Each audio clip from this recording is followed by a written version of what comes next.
Oh yes, back here on Wild Radio with Total Biscuit.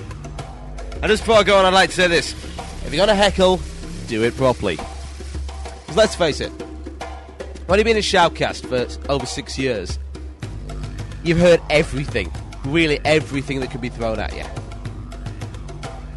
And here's the tip: your Jewish radio sucks ass is not an insult.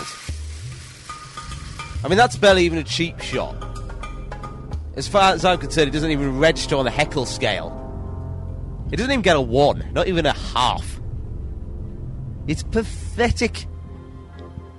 And if you actually expect that to affect anyone other than sort of giving the reaction of, you're an idiot, then seriously, don't bother. I want your proper heckles, get them my way. Insult me properly, folks. Can you stand up to the challenge? Can you insult the uninsultable? We shall see. Right, speaking of insults, someone on the channel asked me to insult priests. Okay. Cloth-wearing Care Bears. There you go. You've been insulted. Enjoy. Okay, back to the topics at hand. You just heard the phenomenal Ask the Murloc. That's, of course, going to be on the new CD, which is coming out quite soon. Hopefully the next couple of weeks we've got a possibility of a publisher and a distributor, and the cost is probably going to be £8, and you're going to get a proper CD, fully printed, with a booklet, proper front and back cover, etc, etc. And it's going to have all the Ask the Murlocs, all the rap in the forums, all the No Cake News, plus a special bonus of each. Hopefully an interview with the Murloc and a special introduction. And all of that for $8 of your American dollars, sir. Well, I see they're hating on my insults now. How dare they? Oh, well, if you want to join in the hating, head over to wcradio.com and join in the chat. IRC is the button to press at the top of the screen. Absolutely. Okay. Conspiracy theories. Always an interesting thing to get on with. And the conspiracy theory right now is that Blizzard are possibly stealth implementing... What is it? It's... dying... The philosophy is this: dying and not deserving. So apparently if you die in a raid, you do not deserve the loot. Now, some of you may be confused what this means, so I'm going to whack this over into the chat room for your perusal. There we go. Okay. Now here it is. This is what I've been being told by people, that in a raid, if you die in release, you can lose your opportunity to loot. Interesting.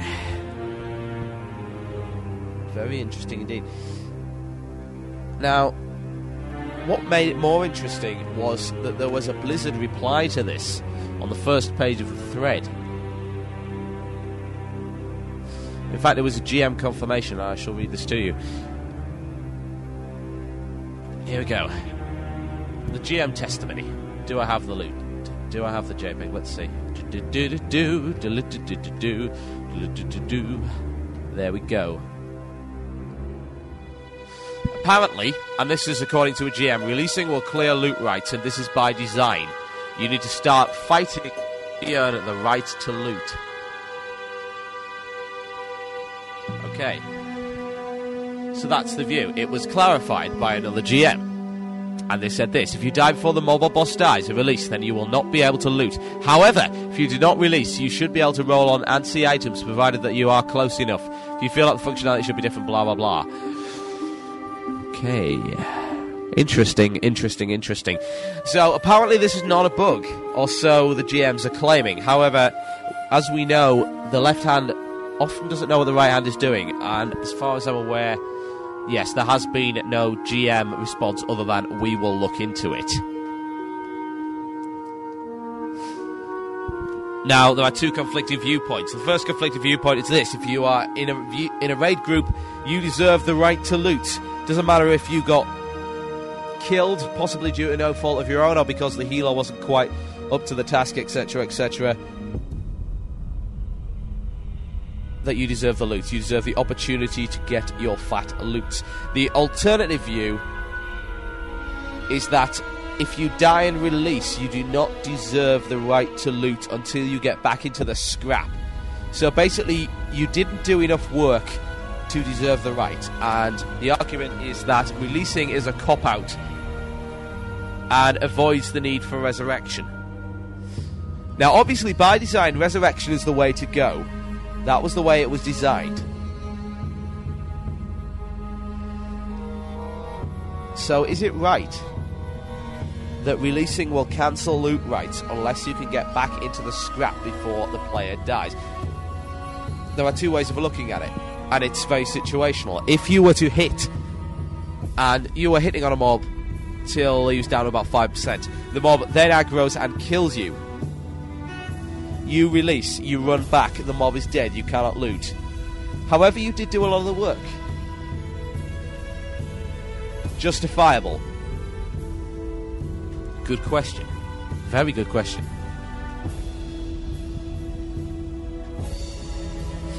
Hum-de-hum. I'm not sure. Both arguments are very solid.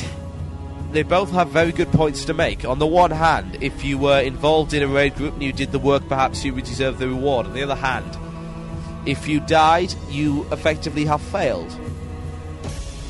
If you were not resurrected, your raid group has failed to do its job.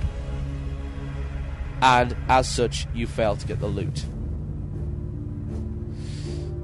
But that's not necessarily fair. And there are conflicting views on this in the channel, and probably rightly so.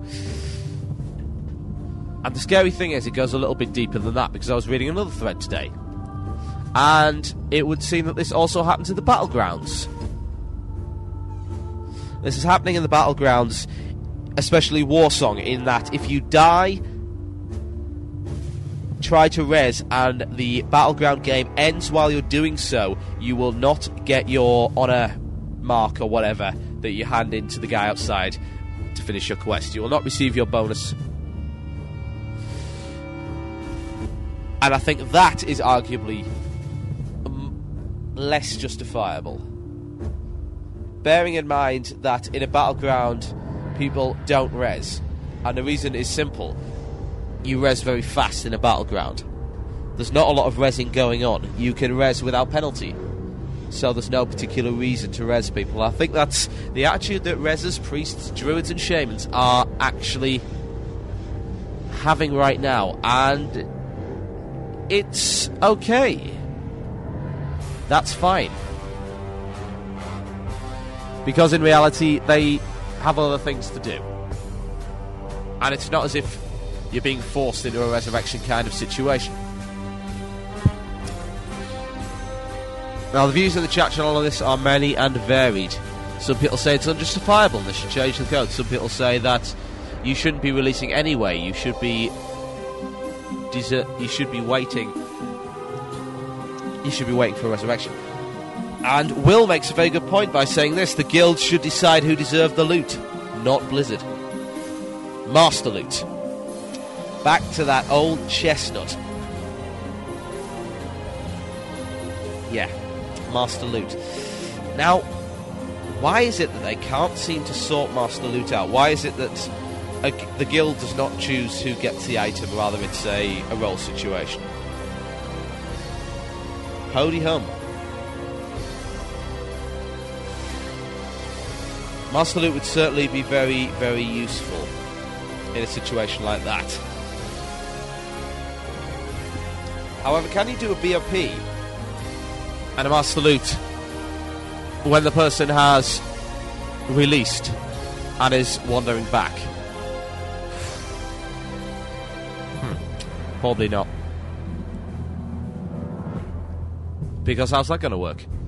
Simply teleport an item over possibly hundreds and hundreds of yards? That's doesn't make a lot of sense, does it? There are solutions. Basically, when people are releasing, they're releasing because they have to. Not usually because all their res is... Well, that is a reason they have to, obviously. Often, they will actually wait the full few minutes before they are auto-released and then forced to run back. This is in a large, we're talking large raid groups here, we're talking molten core, where this is happening and taking a while.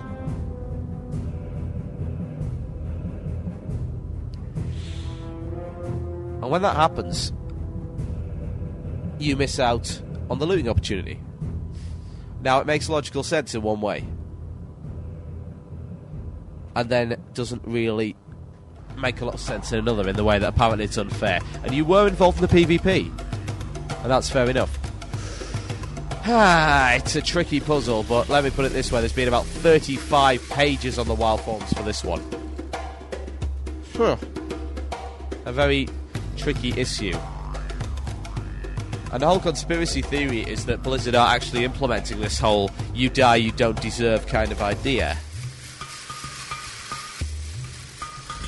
I don't know if you agree. I would like to hear your views on this in the chat room, wcradio.com, click the RC button on the top of the screen, and join in the cool people discussing the Dragon Point system and the 0 point system. I'm not even going to pretend to understand that.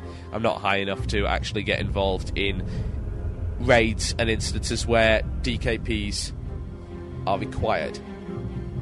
Need and greed works fine in my guild, and that's all that matters for the moment. Deal with Dragon Points a little bit later on. Now, if you excuse me, I'm going to blow my nose because I've still got a little bit of a cold.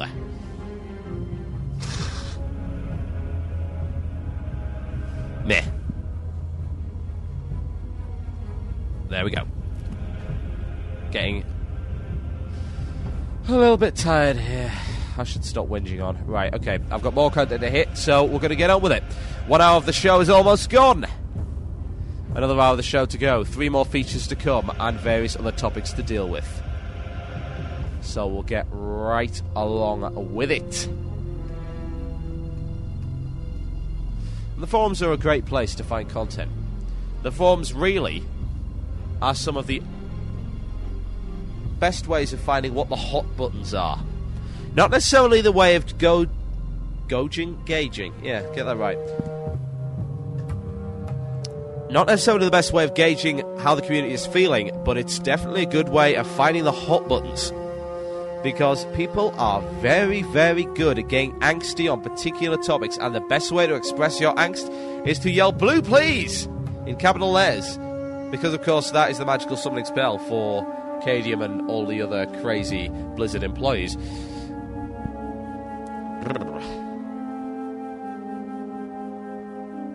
So, bitching happens a lot, and a lot of things get taken totally out of proportion, and here's an example. There was a guy arguing on the forums a few days ago, actually no, it wasn't even a few days ago, it was yesterday, that the diplomacy trait is far too powerful and it makes it so Alliance can get epics much faster than the Horde when it comes to AV Battlegrounds. Okay, this is an example of what I call mountain out of a molehill syndrome. This happens everywhere. This has happened on the Steam forums for Half-Life. It's happened on the PlanetSide forums. It happens on every gaming forum imaginable, because the grass is always greener on the other side, and people will always look for an excuse to nerf whatever they are not playing. The quote goes as such: "I am rock. Scissors is fine. Nerf paper." And it's very relevant, because people are selfishly concerned with what affects them. Now, it's okay. It's okay to be concerned with what affects you, but not to the case where you're blowing things out of proportion, as this guy is. And he says the diplomacy thing makes it overpowered, that you can get these epics for the battlegrounds. And it says far faster. Now, let's look at the facts here. Not far faster, 10% faster. Are you suggesting perhaps that a racial benefit should not benefit? Huh. That's a bit illogical. Surely that's the point. Now, up to now, the human racial benefit's not been that useful. Now it's sort of coming into its own. People are taking the opportunity to jump on it. And it's certainly not the first example, by any stretch of the imagination, of anyone jumping.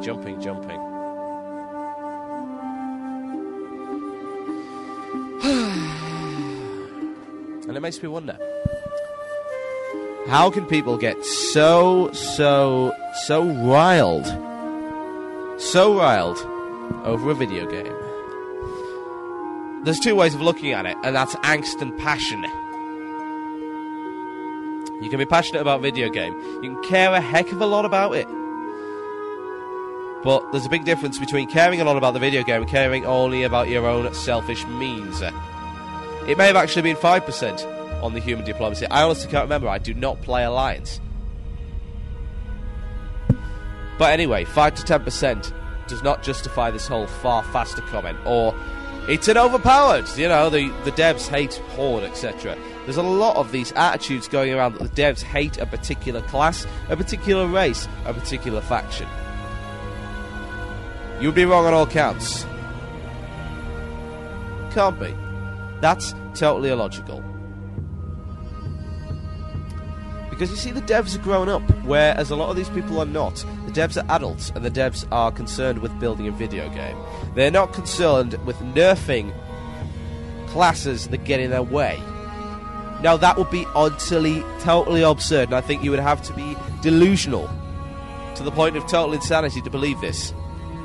People are stupid. And when it comes to selfishness, video game communities, especially MMOs, are the worst. Because with an MMO, you have your $13 a month of holy wrath that you can wield around as a righteous broadsword of destruction and say, I pay for this.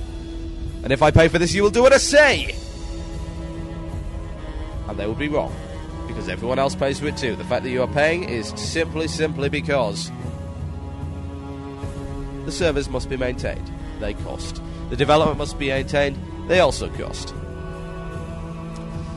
So there is no dev bias. It is a total fabrication by people who will look at any possible reason to have their opponents nerfed to hell.